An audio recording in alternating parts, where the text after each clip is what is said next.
Hello friends, good morning. Welcome to my amazing सा प्यारा सा channel Physics Universe. I hope you are all fine at your home and we are enjoying this online lectures. Okay, so today our topic is magnetism and Gauss law.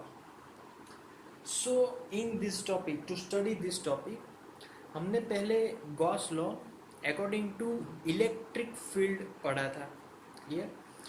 In that law we know that some in on some object जितनी भी electric field lines enter हो रही थी अगर उतनी ही exit हो जाए तो total electric flux through that object will be zero, क्योंकि electric flux is nothing but field lines, the number of lines which are associated with the object.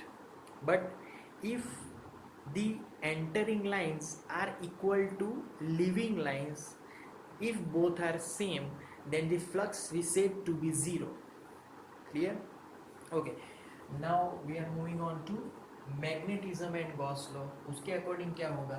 तो चलो पहले तो मैं एक मैग्नेटिक फील्ड ड्रॉ कर दिया, उसके अकॉर्डिंग मैं ऑब्जेक्ट भी ड्रॉ कर देता हूँ. अब ऑब्जेक्ट है उसका जो एरिया वेक्टर है विच इज अपवर्ड डायरेक्शन, ऐसे ऊपर की डायरेक्शन है, और जो हमारा मैग्नेटिक फील्ड है is in this direction, cross में है.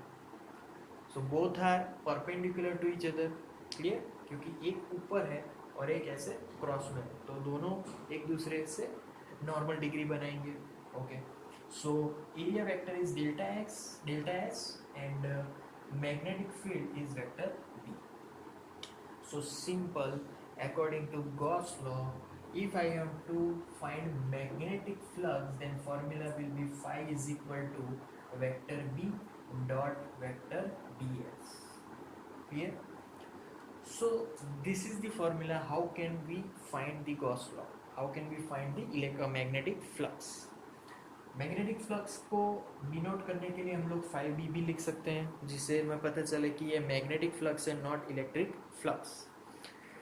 अच्छा, यहाँ पर मैग्नेटिक फील्ड, ये जो ऑब्जेक्ट है वहाँ पर जितने भी फील्ड लाइंस है, जितने भी एंटर कर रहे हैं उतने ही एग्जिट भी कर रहे हैं.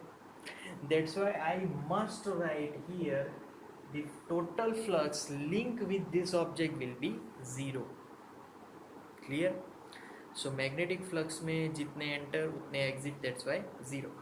ओके, अब सपोज के इलेक्ट्रिक फ्लक्स की बात करें. सो इलेक्ट्रिक फ्लक्स क्या किया था उसको रिकॉल करें तो phi E is equal to singular vector E dot vector delta S.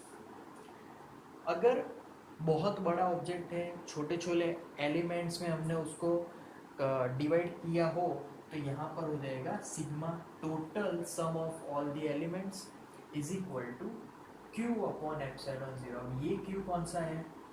तो Q is the charge which are inside the object. जब हम बात कर रहे थे इलेक्ट्रिक फ्लक्स की तब की, तो एक तरीके से ऐसा बोल सकते हैं कि ये जो फ्लक्स है ना, वो एक तरीके का चार्जेस पे डिपेंडेंट है. जितने अंदर चार्जेस है उन सभी पे ये फ्लक्स हमारा डिपेंडेंट है. Okay, so this gives us electric flux.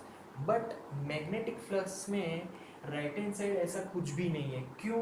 क्योंकि if I am taking one bar magnet जिसके नॉर्थ और साउथ होते हैं, क्लियर, अगर हम यहाँ से उसको कट करेंगे तो एक मोनोपोल यहाँ पर हो नहीं सकता. दोनों मैग्नेट सेपरेट हो जाएंगे, they act as separate magnets.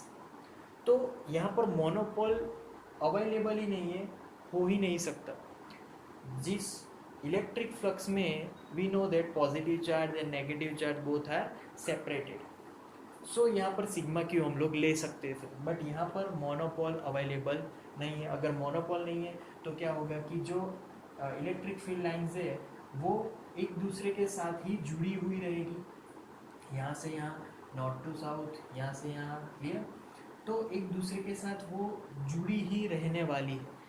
अगर जुड़ी रहेगी, अगर उसके सामने एक ऑब्जेक्ट यहाँ पर लेके आओगे तो क्या होगा, जितने फील्ड लाइंस एंटर हो गए उतनी फील्ड लाइंस एग्जिट हो गए, तो total flux will be zero here. तो always whenever magnetic flux is there, magnetic flux will be zero for all the objects, क्योंकि यहाँ पर मोनोपोल अवेलेबल नहीं है। अगर मैं इसको बीच में से काटूँ तो भी वो सेपरेट मैग्नेट से हो जाएंगे, जैसे कि दो मैग्नेट हो गए, क्लियर। तो टुकड़े करेंगे तो दो अलग अलग मैग्नेट हो जाएंगे, तो उससे कोई फ़र्क नहीं पड़ेगा। So always phi B will be zero for any object, clear.